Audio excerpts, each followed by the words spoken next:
14 तारीख को दिल्ली के रामलीला मैदान में वोट चोर गति छोड़ कार्यक्रम आयोजित किया जा रहा है और अखिल भारतीय कांग्रेस कमेटी ने सभी लोगों को, कार्यकर्ताओं का आह्वान किया है कि देश में निर्वाचन आयोग का जो पक्षपातपूर्ण रवैया रहा और बहुत कम समय में जबरदस्ती एसआईआर जो राज्य में करा रहे हैं, उसका जवाबदेही तय करने के लिए और राहुल गांधी जी ने जो प्रमाण के साथ वोटर लिस्ट की गड़बड़ी पाई है, चोरी पकड़ी है, उसका विरोध करने के लिए एक बड़ा आयोजन करने जा रहे हैं। आज प्रदेश कांग्रेस कमेटी के कार्यालय में सबको बुलाया गया और सबको आह्वान किया कि देश की राजधानी में बड़ी संख्या में पहुंचकर वहां पर इस बात को रेखांकित करें कि देश की संवैधानिक संस्था को जानबूझकर मजबूर कर कमजोर किया जा रहा है। अनेक राज्यों में जो बीएलओज हैं वो आत्महत्याएं कर रहे हैं, उन पर तनाव है, उन पर प्रेशर है और क्या जल्दबाजी थी। अब 4 दिसंबर की लास्ट डेट है। अनेक राज्यों में करोड़ों लोग हैं जो गरीब है, अशिक्षित है, असहाय है, साधन नहीं है, वो डॉक्यूमेंट्स इकट्ठे करे, फॉर्म भरे, फोटो खिंचवाए, समय लग जाता है। तो जल्दबाजी में किया जा रहा काम है। हमने समय मांगा है निर्वाचन आयोग से और बढ़ाने के लिए, लेकिन अब तक कोई रिस्पॉन्स नहीं आया। कोई मीटिंग उस संदर्भ में ली गई थी। दूसरा, आपने देखा बिहार में चलते चुनाव में महिलाओं के खातों में 10,000 रुपए प्रति महिला डाला गया। निर्वाचन आयोग ने उसकी अनुमति दी। तो मेरा सवाल ये है कि भाजपा के साथियों से, अगर आप बिहार की हमारी माँ बहन बेटियों से इतना आपको लगाव है, माँ 10,000 रुपए दे रहे हैं, तो राजस्थान की महिलाओं ने क्या बिगाड़ा है? यहाँ की महिलाओं को आप दीजिए 10,000 रुपए, स्कीम लगाइए। हम कौन मना कर रहा है? आपको स्वागत करेंगे। क्यों नहीं करेंगे? क्योंकि चुनाव 3 साल के बाद है। जब चुनाव आएगा उससे पहले इस प्रकार के काम कर चुनाव का माहौल जो है वो खराब करने की कोशिश की जाती है। उस सब का विरोध राहुल गांधी जी कर रहे हैं, खड़गे जी कर रहे हैं, हम सब कर रहे हैं।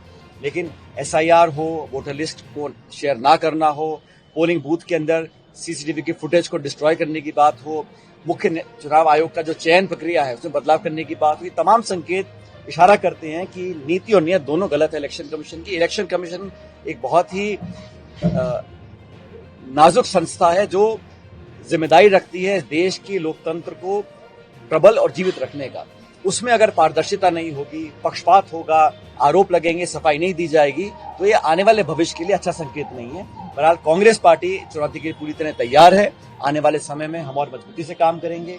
45 नए जिलाध्यक्ष कांग्रेस पार्टी ने नियुक्त किए हैं, उन सभी को हमने बधाई दी है, आने वाले कार्यकाल की शुभकामनाएं दी है। सबको साथ लेकर चलेंगे और भाजपा के 2 साल के जो कार्यकाल रहा, जनता का विश्वास पूरी तरह वो खो चुके हैं, उसको उजागर करने का काम करेंगे। और संगठन को राहुल जी का जो एक परिकल्पना है, खड़गे जी का जो आदेश है, दिशा निर्देश है, उसके तहत संगठन को और मजबूत करने का काम सब लोग मिलकर करेंगे। सर, बिहार चुनाव से पहले ही कांग्रेस एसआईआर का मुद्दा लेकर चल रही थी, लेकिन जो नतीजे आए वो कांग्रेस के पक्ष में नहीं है। क्या इस रैली के माध्यम से कुछ ऐसा संदेश देश भर में जाएगा? हम प्रमुख विपक्षी दल हैं, राहुल गांधी विपक्ष के नेता है संसद के अंदर। हमारी नैतिक जिम्मेदारी है, हमारा कर्तव्य है, हमारा धर्म है।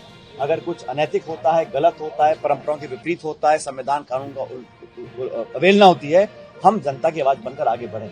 इस काम को हम लोग कर रहे हैं और 14 तारीख की रैली के बाद निश्चित रूप से निर्वाचन आयोग को अपने गले में झांककर देखना पड़ेगा कि क्या वो सच में अपना कर्तव्य निभा रहे कि नहीं निभा रहे। वोट में कन्वर्ट नहीं हो पा रही, क्या आम जनता कनेक्ट नहीं हो पा रही? चुनाव में हार जीत अलग विषय है, लेकिन बीजेपी का 92% स्ट्राइक रेट आया है और 20 साल की एंटी इनकम्बेंसी के बाद इतना जो बहुमत मिला है, इसमें निश्चित रूप से कुछ ना कुछ हमें लगता है गड़बड़ी की है। इसकी जांच कर रहे हैं, लेकिन जनता का जो आदेश है उसको स्वीकार करते हुए 14 तारीख को एक महारैली दिल्ली में होगी और पूरे देश प्रदेश के अंदर, अभी छत्तीसगढ़ का मैं दौरा कर आया हूँ, वहां पर भी तमाम जिलों में एसआईआर को लेकर लोग दबाव बना रहे हैं कि बेईमानी ना हो। जिसको अधिकार वोट डालने का है वो छीना नहीं जाना चाहिए और गलत आदमी आना नहीं चाहिए। घुसपैठियों का नाम देकर आप गरीब, दलित, पिछड़े, आदिवासियों, नौजवानों के नाम काटना चाहते हो, ये कांग्रेस पार्टी नहीं है।